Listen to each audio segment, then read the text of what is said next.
version because I always try to address your questions and try to understand what's most relevant for you. So I have to make some assumptions about that today, but I'm really glad to see that A, there is a Green Week at the university, and B, there is a passionate group of people around that that is driving that and is coming to these lectures and discussions. So thanks for your time, for your interest, and please contribute in terms of questions also, so that we can make it as meaningful as possible for all of you. I have been asked to focus specifically on circular economy and share a little bit about what we do at Philips, and why we do it, and where we stand, and what the challenges are. I wanted to put that also a little bit in the broader context and talk about what you would call TSR or ESG or corporate social responsibility, however you want to call it. But why do companies like Philips do what we do? And isn't that contradictory to maximizing profits and all these kinds of questions that occasionally come up? But maybe we can come to that also in the discussion. I brought some slides, and I will try to share my screen. Let me have a look. Can I do that actually, Vera, or do you need to make me a moderator? I think I can do it. Okay. Yes, yeah, exactly. Fantastic. Share the scope. So I will not be able to see you now because I have my screen is blocked with my presentation. But Vera, if there's anything, then please just voice over or let me know. Okay. So the transition to a circular economy. A little bit of context. If we take a step back and zoom out, then we recognize that it's getting increasingly crowded. By 2050, we will be 10 billion people. And all of us, of course, want to live healthy and happy lives. And you will be on this world all a little bit longer than I will be. So I think it's a perspective that is worthwhile taking occasionally and saying, okay, where are we heading? What does it mean for me personally, for my family, for our country, for the countries that you are from, for us as a global community of people? And what does really bind us? In that context, there are a couple of big trends that you are well aware of, but just let me glance over it without boring you. We are consuming nearly twice as many resources as Earth can sustainably reproduce at this point in time. Of all the amounts of raw materials that are dug up last year, it was nearly 100 gigatons of raw materials globally. Less than 10% have been recycled. Less than 10%. That means that more than 90% of that goes to waste. And even more concerning, the tendency is even declining. So it is not more being recycled, less is being recycled if you look at the trend over time. Also due to the dramatic growth of consumption, which has to do with the second bucket here. By 2030, we will have 5 billion people of Earth economically belonging to the what we call the middle class. So with some affluence, money to spend, which goes into consumer goods and travel, typically contributing to let's say a growing linear economy, which produces huge amounts of waste, including the 50 million tons of electronic waste that you see here. Now, all of that is not a standalone problem. Many of the challenges that we see when we talk about sustainable development are interrelated. And the last bucket, of course, climate change. The last decade was the hottest we ever had on Earth. We know that the polar ice is melting, potentially influencing even the Gulf Stream, which would have significant influence also on the weather, as we know it here in the Netherlands. All the enormous impacts that you see in terms of heat waves, fires from Australia to California. So we are really on the verge of making our planet uninhabitable for humans. And sometimes people say, well, we need to do everything to save the planet. Well, I'm going to tell you, planet is going to save itself. Question is whether we as mankind will make it in a civilized way until the end of this century. So if we need to curb climate change, then we need to adhere to the Paris Agreement and limit global warming to 1.5 degrees. And in order to achieve that, we to move to circular models. Half of the emission reductions need to come from moving from a linear economy to a circular economy to address the embedded carbon. Now, if you take a step back and look at the big picture here, and you see all these little dots that are the countries from where we live and where you come from, and the colors denote the continents. What you see on the x-axis is the quality of life measured here as Human Development Index, and on the y-axis you see the amount of resources that on average per capita is used in these countries to maintain the standard of living. Now that's an interesting picture and has been with me for a while, and I've used it in many different ways. But one of the first occasions that I pulled it out of the cupboard was when Franz van Houten became CEO about 10 years ago. And I really wanted to engage and discuss with him why sustainability should become a core part of our strategy and our innovation agendas. Now, what you see here really is a strong correlation between standard of living and resource use. So the higher the country is to the rest, to the right, the higher the amounts of resources that are consumed. The second thing is that you see there are these dotted lines here. So every country that has a high standard of living to the right of this dotted line here also consumes significant amount of resources that is above this little line. And that's the catch here, because this line and everything below, it's the amount of resources that we have. That's the one planet per capita. On average, mankind is here today. This is China, this is India, both 1.3 billion people. So what you do not see on this graph is the dynamics behind it. China has been here a decade ago. India has been here. I'm not sure where the United States is actually. North America, this one is the United States. They have been over here 2 decades ago. So there is a tremendous acceleration upwards, which is totally unsustainable. So if this continues, then we will need 3-4 planets in just 2 decades' time. And my belief, despite all efforts and progress that Elon Musk is making with his mission to Mars, we will not have 2 or 3 planets. Actually, it would be a shame to go and waste even more planets rather than adjusting our lifestyle and thinking about innovative ways of improving the quality of life while reducing the footprint per capita to really move into this box here where everybody can live a healthy life within the planetary boundary conditions. So that is the challenge, and that's a huge innovation challenge. And when I talk about innovation, then I mean innovation in the broadest sense. So it's not just about technology. Technology is not going to save us. There are fantastic developments in all kinds of technologies, including energy distribution, energy generation from renewables, smart grids, energy storage, energy efficiency, dematerialization, the entire move to software. So there's a great deal happening. But the key to unlock this is how we organize ourselves as society. So it goes further than the technology. It goes into the product design. It goes into the value proposition. It goes into the business models around it. And it goes also about ownership models. So do we really want that a lot of these resources are used to maximize the personal wealth of a very small elite of the 1% that owns 80% of assets on this planet? Or do we find a way that makes for instance, healthcare accessible globally, and that is truly inclusive to enable healthy and sustainable living for the many people that we will be around 2050. So very fundamental questions.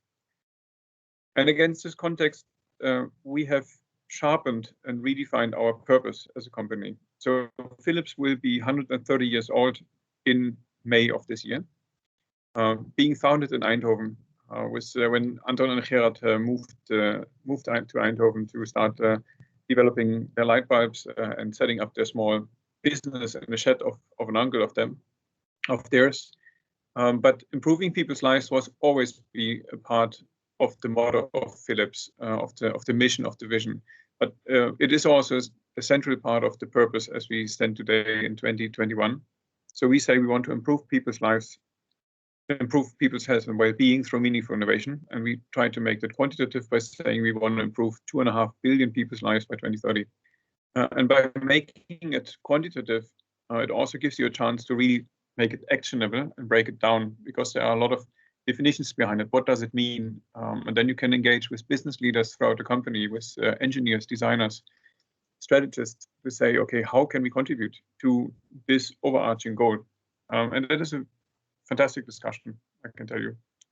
So one way to really quantify this further is to define targets for 2030 and 2025 that are in line with the United Nations Sustainable Development Goals. And we have done that on the topics where Philips really can make a difference. The first one, of course, is making health and healthcare accessible for those that do not have access to healthcare today. And on the environmental side, it's really about the sustainable use of materials, which we capture in our circular economy program, and the sustainable use of energy, which we address with our climate action program. Now, given the short amount of time that we have today, I can only very lightly touch on this, and I will really zoom in on circular economy today for the sake of it. But I can assure you also, making healthcare accessible is a fantastic mission that is involving a lot of innovation and really challenging, working a lot with partners there globally. And so is climate action, reducing our emissions. We are the first healthcare company globally to operate globally carbon neutral. We have our own wind parks, global power purchasing agreements. 100% of our electricity is renewable. And we are committed to science-based targets, 1.5 degrees. Having said that, let me zoom in on circular economy and the sustainable use of materials, from which we heard that this has also a significant contribution to addressing climate change. Now, what is it?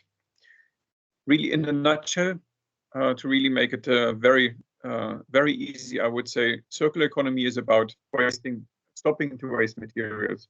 So creating value for customers, for society, with less material involved, and in a way of with less waste. The most widely known attempt to do so is, of course, recycling.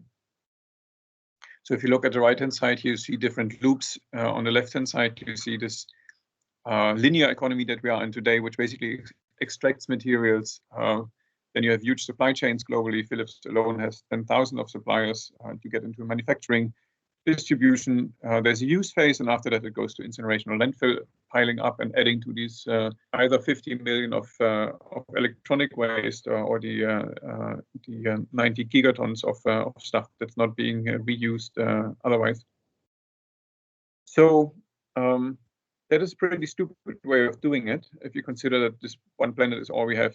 A smarter way, so recycling materials is one way, but if you think about your telephone, for instance, and you take an iPhone or an Android and crush it, put it through a mill and just recycle the materials, then you get a little bit of aluminum and silicon dioxide, which may be worth a couple of cents. If you're able to do parts recovery, then components of a telephone could be a couple of euros. Think about the screen or part of the processor or anything actually is much more worth than just the raw material. Even better way to maintain value is to refurbish it, and then maybe you can bring it to the market again for half of the new price, and it enjoys really a second life. But the ultimum, of course, is really moving away from these transactional business models and not selling products and making money when they break, but moving to really services and solutions where you offer, for instance, imaging, medical imaging as a service, or light as a service, as we did when lighting was still part of the Philips group. It's now Signify, or any of these other examples where you really stop selling products and start offering services that really drives dematerialization, optimization of usage at the most inner core. Now, there are many things that that need to happen to meet our 2025 targets. One of them is generating 25% of our total revenues globally from circular products and propositions, and we are really pulling all the different elements here. The first one, of course, is the most fundamental one, I would even say, is on the right-hand side here, thinking about software. So everything that can be digitalized doesn't involve material streams, doesn't involve waste, in a material sense. So digitalization is a huge lever to create value without wasting materials. The second thing is maybe on the left-hand side when we talk about hardware. So thinking about what needs to be hardware and how to design it, what materials to use. For instance, we have very ambitious agendas going forward to use recycled plastics in our products, but also the way how you put products together. For instance, thinking about components and modular design so that you can reuse these components, as I mentioned the example of telephone, but you can also do that, of course, with an MR scanner with these huge magnets that weigh a couple of tons, which is actually great also for hospitals because you do not have to break open an operating theater, but you can basically exchange one component and extend the lifespan of such a huge machine with maybe another 2 or 3 years. Same goes for software and services. So, for instance, we have here the example of Performance Bridge, which means you can optimize the usage of your hardware remotely and over time. When you are able to design your products in a way that is modular, reuses as much as possible recycled materials, then you can also much more effectively engage in refurbishment and remanufacturing. So we right now have already a Diamond Select program that does exactly that with large-scale medical equipment. And since the end of last year, we are able to take back all large-scale medical equipment that is offered to us globally in all markets. So that was a huge ramp up over the last 2 years. We have developed and issued a green impact bond to also finance that and took from the capital markets 750 million in the first year, 500 million in the second year to really invest in this program and step up and build these capabilities. So it's a huge transformation. And I would argue it's much more complex and complicated than driving energy efficiency of a technology because it really involves the entire supply chain, material choices, the way you design, the way you deliver, the way you integrate with software. But I think challenges is what people like that love to engage in innovation. One of the levers behind such a program is, of course, our eco-design capabilities. So we have started eco-design in the 1990s with showcasing what can be done, really pushing the boundaries, phasing out lead, for instance, from soldering. But then in the early 2000s, 2008, when I joined Philips, also we mainstreamed that. We invested €1 billion into R&D to first obtain 30% of our global revenues from eco-design products, and we moved it to 50%. Right now we are at 70%, and by 2025 we want to make sure that every single new product that we put on the market has gone through the eco-design process to really address the high impact areas, including energy efficiency, the use of materials, recyclability, and so forth. As said, we cannot do that alone. It also involves many partners, but also specifically our supply chain. So we have more than 10,000 suppliers. We have a very strong supply chain organization also. We work together with our suppliers to build capabilities there. So this is not about policing. This is about basically becoming a doctor, if you want to. So to say a partner, trusted partner, and extending the knowledge that we have to help our suppliers to step up also. So it starts with trust and transparency, of course. So really knowing what's happening, where, but then working on joint improvement plans over many years, where people can, suppliers can win prizes, gain better conditions when supplying to us. And it has a broad range of aspects, including, of course, the compliance topics, responsible sourcing, but also really driving energy efficiency in the supply chain, improving human rights, living and working conditions, management capabilities, and so forth. Topic for it in itself. We do that also in working together with public sector governments and non-profit organizations. There are many great examples which I will not be able to elaborate a great deal on, but maybe on circular economy specifically, we have teamed up with the World Economic Forum and the World Resource Institute and key players like the Ellen MacArthur Foundation to set up a platform to accelerate the circular economy globally. There are many governments involved, including our Dutch government, Japanese, Danish government, big companies.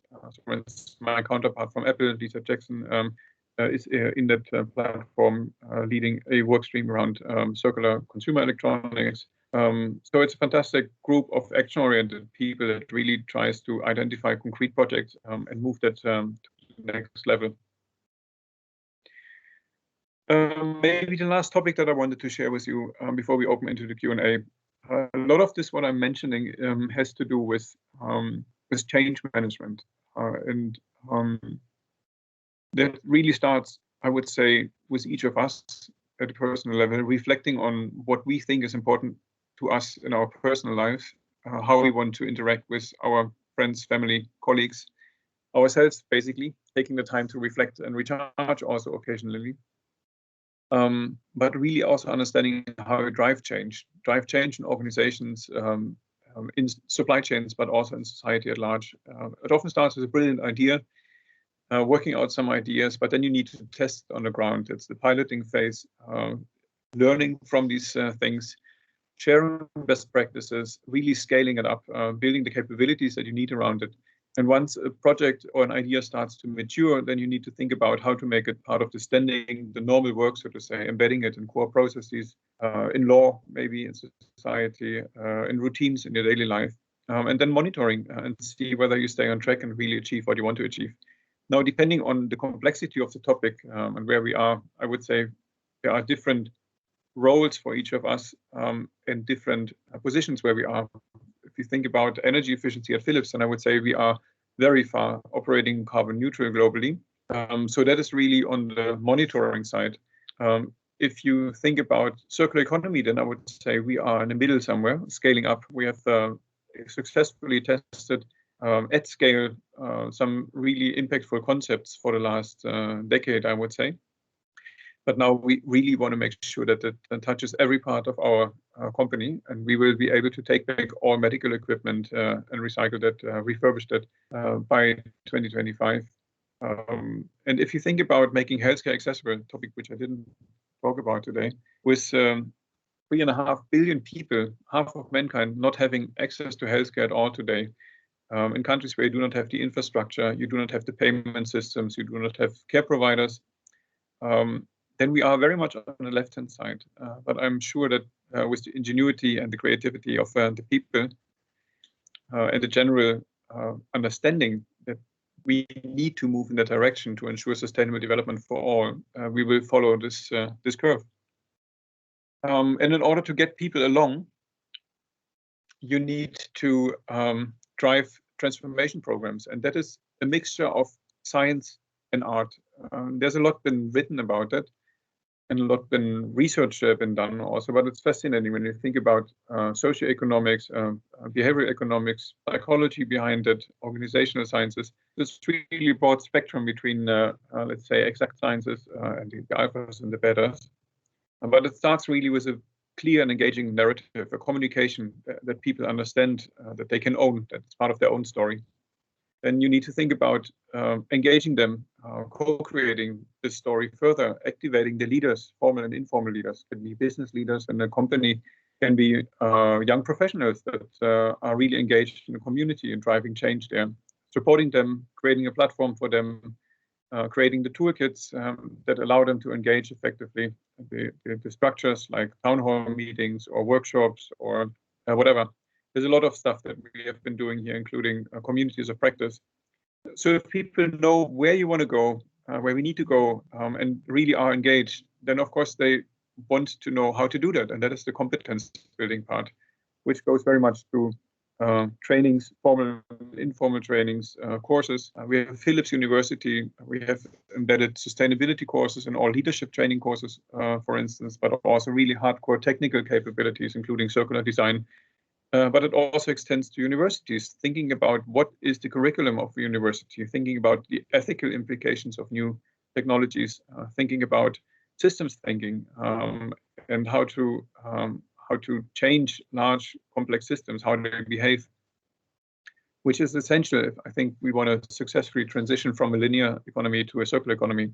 And in the end, as I said, also embedding in processes and making sure that people, if they do the right thing, do not get punished at the end of the year, so that the rewards, processes and recognitions are not contradicting to this, but are in line. So at Philips, for instance, we have linked our sustainability targets to the payment structure of all executives as part of the annual incentive program, the monthly performance review cycle, but also the long-term incentives, and that helps a great deal.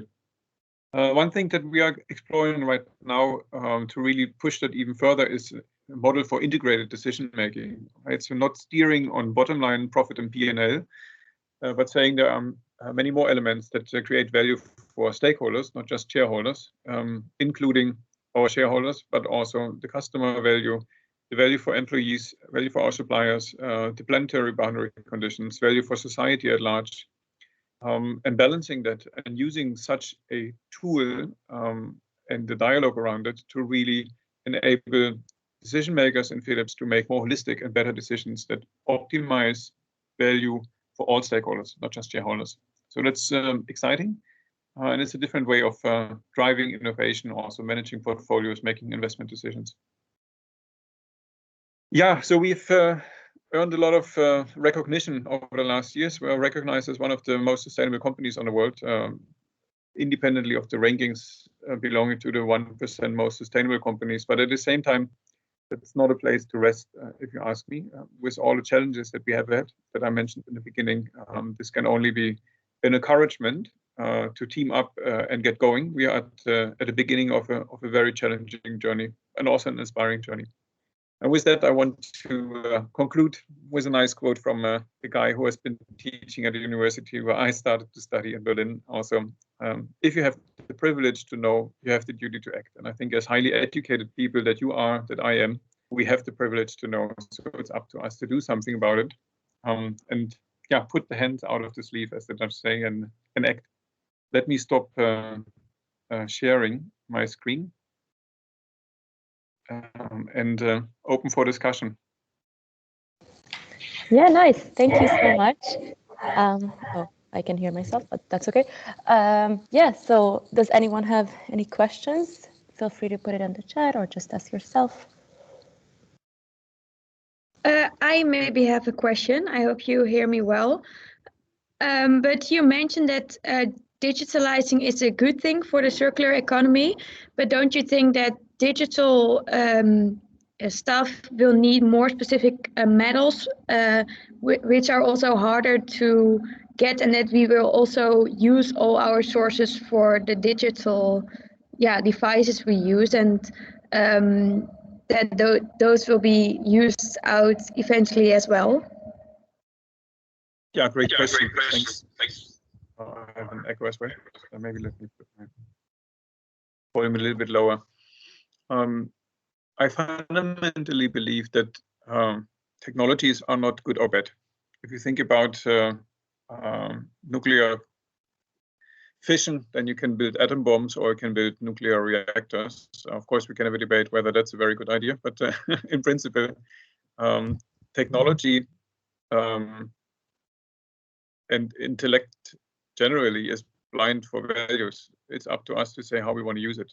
I believe digitalization is a huge chance to rethink a lot of the things that we are doing, including making healthcare accessible, including streaming music rather than maybe chipping around all kinds of CDs and then wasting them and what have you not. So there's so much happening in the field of digital that can be put to good use, but you always need to ask yourself, what's the total environmental impact, as you rightly do?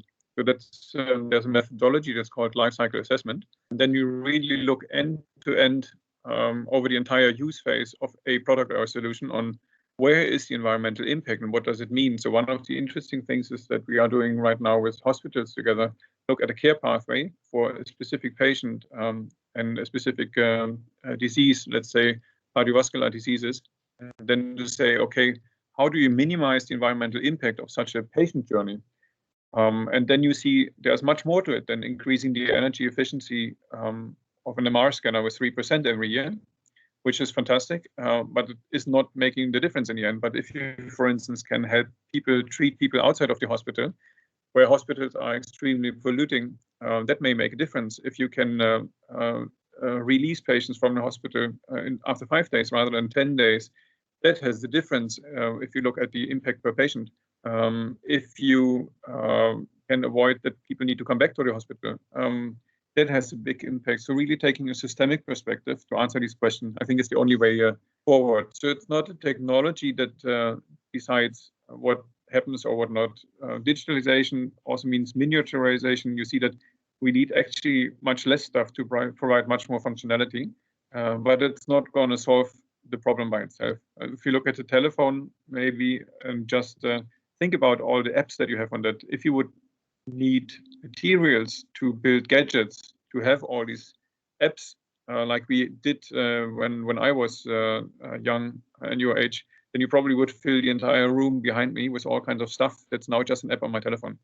But the only way to answer your question is really do an end-to-end assessment, life cycle assessment, and then say what are the hotspots and how do we address them.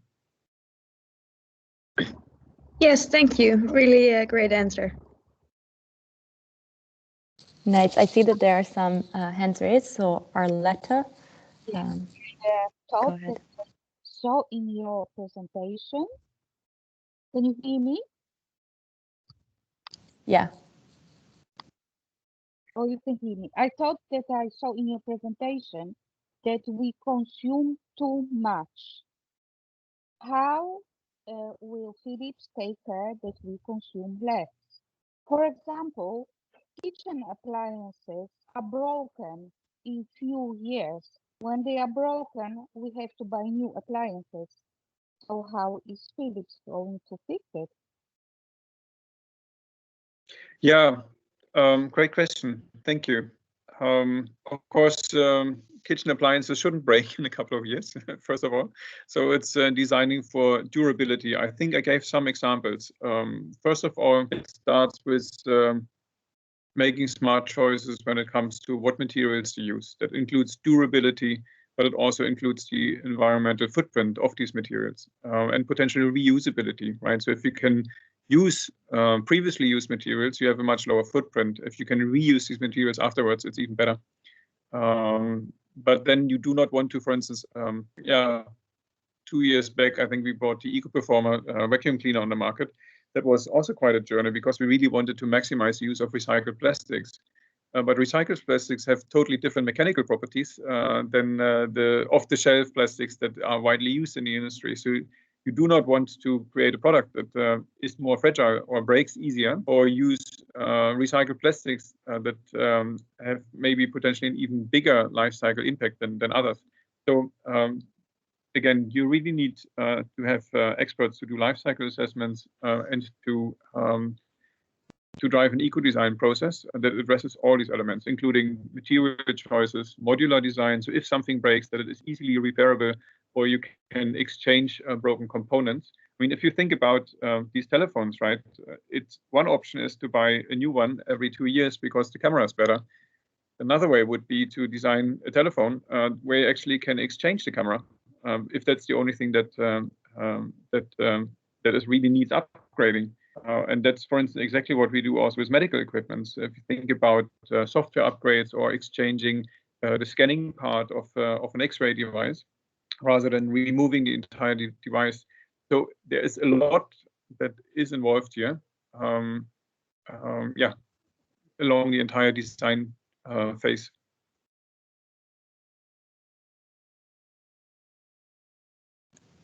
Yeah, I hope your question was answered, Arletta. And then I see Laura, your hand is also up. Yes, hi Elizabeth. I was wondering, because we are, of course, in the middle of a pandemic, and all eyes are aimed at healthcare and improving healthcare.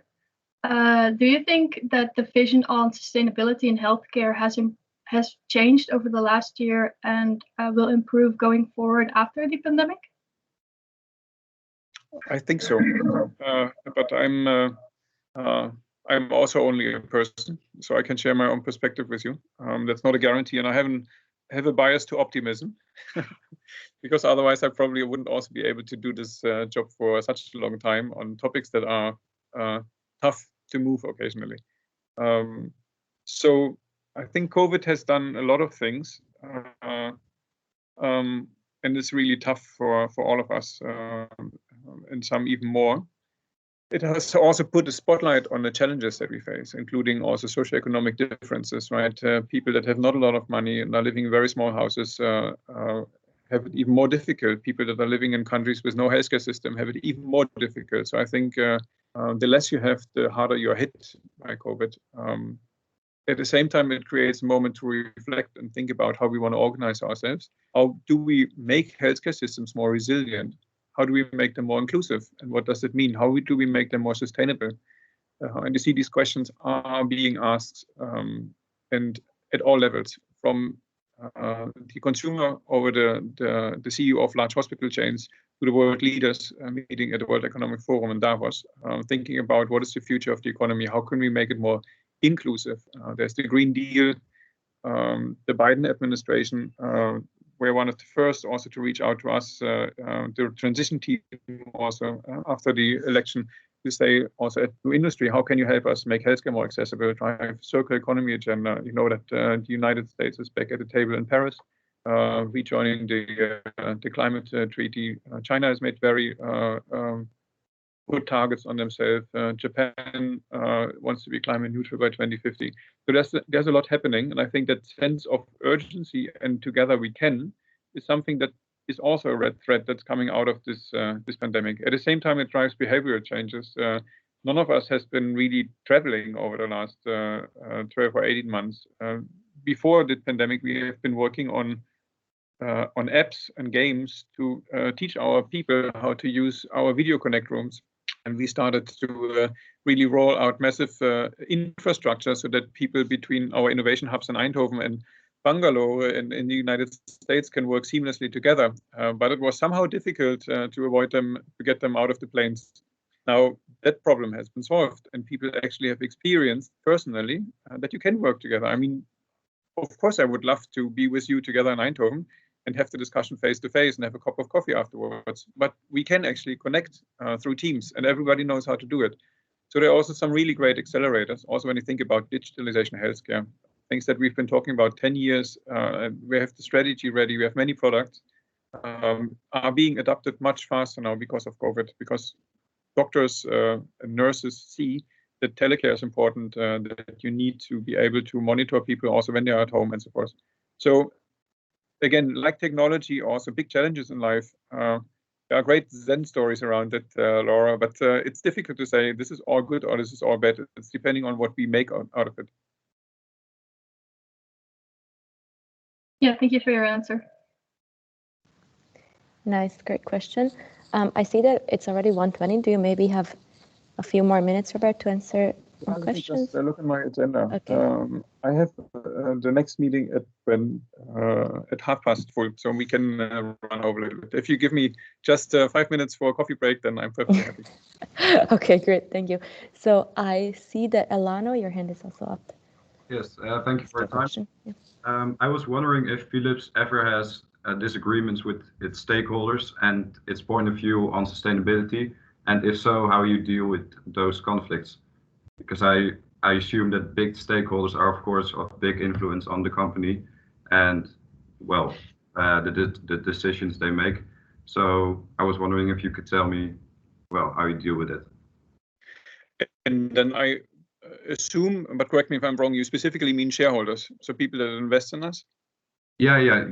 Just Okay. stakeholders, shareholders, indeed. Yeah, because exactly, stakeholders, I would also count Greenpeace to my stakeholders. Ah, okay. And we also have our fair share of discussions, but stakeholders specifically, shareholders specifically. So there's a huge change going on the capital markets right now. To just illustrate it, maybe in a couple of weeks now, we will have shareholders assembly again. I've participated in them for many years now. Last year and the year before, I think half of the questions of our shareholders were about sustainable development. And that's amazing. That hasn't been the case before, but you see also very activist stakeholders, right? They really put the fire on the shins on Shell with a couple of cases. But generally, I would say there are asset owners and there are brokers and portfolio managers in BlackRock, for instance. Now, if you are one of these 1% that owns 80% of the world and have many billions on your pocket. These people also do understand if they want to preserve a fraction of their wealth for their offsprings and their children, they need to think about sustainable development, because otherwise, if society fails, there's no business there, and you cannot buy anything with all your money. But then, of course, you have decades of, let's say, institutions and institutional knowledge in financial institutions like the big investors that are managed in a totally different way. So re-educating them. Right now, if you look at the big investors, you have typically a portfolio manager, which is an old guy like myself, and then you have young, enthusiastic sustainability analysts, maybe like yourself. Now, what a sustainability analyst typically does is they check whether the big companies that they want to invest in do not engage in modern slavery and child labor and a couple of knockoff criteria that would be really bad for the reputation of the investor. And if that's okay, then the portfolio manager can optimize just for short-term financial returns. That was the old model. And you see that this is changing. For instance, BlackRock has now assigned sustainability analysts to all investment teams. If you read the letter of Larry Fink to the CEOs, then it is all about stakeholder capitalism in a broader sense, and really respecting the needs of the many. Klaus Schwab, the guy who set up the World Economic Forum 40 years ago, he is very engaged on the topic and really promotes that. So there's a lot shifting also in the financial world. You have the big investors have launched an initiative. It's called TCFD, a Task Force for Climate-Related Risk Disclosure, to really understand what the impact on climate is on the global economy. The Norwegian sovereign wealth funds, they made all their money with oil, right? That's a own fund. They have decided to not invest into fossil fuels anymore, anything related, because they think it's too risky. So stakeholders and investors are not all alike. You probably will build a pension at some point in time. The Dutch pension funds are huge investment funds. Now, they are aligning their investment policies with the Sustainable Development Goals of the United Nations.